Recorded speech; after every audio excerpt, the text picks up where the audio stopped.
بسم اللہ الرحمن الرحیم نحمدہ ونصلی علی رسولہ الکریم اما بعد السلام علیکم ورحمۃ اللہ وبرکاتہ۔ میری عزیز بہنوں، کل 5 ستمبر یوم اساتذہ یعنی ٹیچر ڈے ہے۔ ہم لوگ بڑے دھوم دھام سے ہر سال ٹیچر ڈے منا لیتے ہیں، لیکن ایک استاذ اور شاگرد کے درمیان کیسا جوڑ ہونا چاہیے، کیسا آپس میں رشتہ ہونا چاہیے، استاذ کی عظمت اور قدر کس طرح ایک شاگرد کے دل میں ہونی چاہیے، استاد کے ادب اور عظمت پہ دنیا میں کیا مقام ملتا ہے، آج کل کے شاگردوں کو یہ صحیح سے پتہ نہیں ہے۔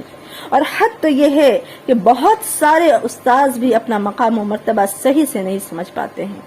آج کے دور میں بہت سارے استاذ احساس کمتری کے شکار ہیں اور یہ سمجھتے ہیں جب کسی بھی اعلیٰ تعلیم کا راستہ ان کو ہموار نہیں نظر آتا تو وہ ایک ٹیچر اور ایک معلم بننے کا فیصلہ کرتے ہیں، اور یہیں سے وہ احساس کمتری کے شکار ہو جاتے ہیں۔ وہ سمجھتے ہیں کہ ہم کچھ نہیں کر سکے اس لیے آج یہ حالت ہے، لیکن ایک معلم ایک ٹیچر کی حیثیت کیا ہے ان کو خود سمجھنا چاہیے، ان کو اپنی اہمیت کو خود جاننا چاہیے کہ ایک کمہار مٹی پہ محنت کرتا ہے اور اس سے مختلف خوبصورت بیش بہا قیمتی چیزیں بناتا ہے، حالانکہ وہ مٹی جس کو جانور بھی اپنے پیروں سے روند دیا کرتے تھے، وہی مٹی جس پہ غلاظت پڑی رہتی تھی، جو ہواؤں میں اڑتا رہتا تھا، پانی میں ایک جگہ سے دوسری جگہ بہہ جاتا تھا، انسان کے نزدیک اس کی کوئی ویلیو نہیں تھی، لیکن جب وہ کمہار کے ہاتھ میں پڑتا ہے تو ایک قیمتی شے بن جاتا ہے۔ تو ٹیچر وہ ہوتا ہے جو ایک بچے کو جس کے پاس کچھ بھی نہیں ہوتا ہے، وہ کوڑا ہوتا ہے اپنے علم میں، اپنے فن میں، اس کے اندر کوئی صلاحیت نہیں ہوتی ہے، لیکن ایک ٹیچر اس پر محنت کرتا ہے، اس کو ابھارتا ہے اور لوگوں کے سامنے ایک نمونہ بنا کر پیش کرتا ہے۔ ایک ٹیچر کی کیا اہمیت ہے اللہ اور اس کے رسول کے نزدیک، حدیث کے حوالے سے سماعت فرمائیے۔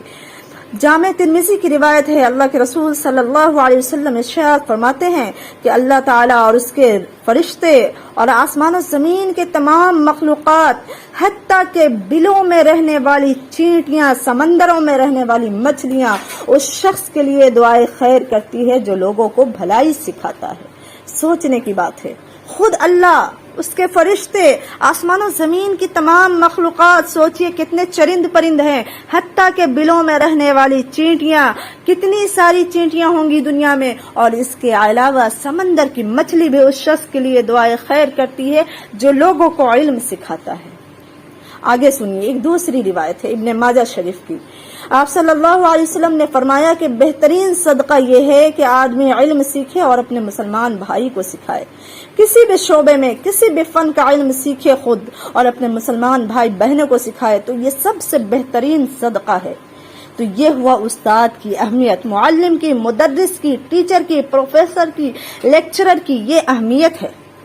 اب ایک شاگرد کو کیسا ہونا چاہیے اپنے استاذ کے ساتھ تاکہ وہ دنیا کا بہترین نگینہ بنے، دنیا کا بہترین جوہر بنے، مشک و عنبر سے بھی زیادہ خوشبودار اور ہیرے سے بھی زیادہ چمکیلا بنے، اس کے لیے اس کو استاذ کے ساتھ کس طرح پیش آنا چاہیے۔ سنیے، انبیاء کے بعد جن کے پاس علم کا سب سے بڑا خزانہ ہے وہ ہے علی ابن طالب، حضرت علی کرم اللہ وجہہ،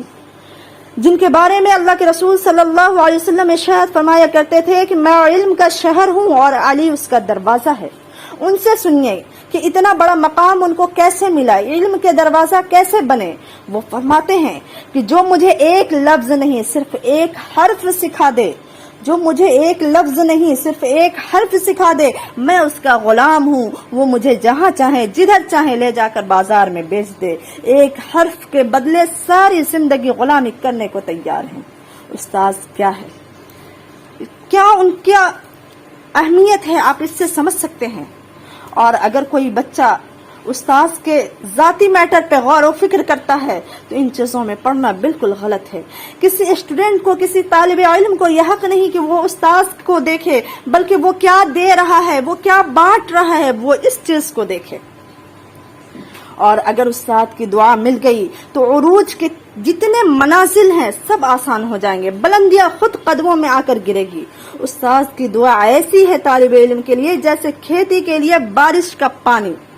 اور استاد کی بددعا بھی اسی قدر سخت ہے، جس قدر ان کی دعا مفید ہے اسی طرح ان کی بددعا بھی بہت سخت ہے۔ اس لیے استاد کو کبھی بھی پیسے کے بلبوتے پہ نہ تولو، یہ نہ سمجھیں کہ ہمیں تو پیسے کے عوض استاد پڑھا رہے ہیں۔ اللہ کی قسم، بڑے بڑے ذہین استادوں کو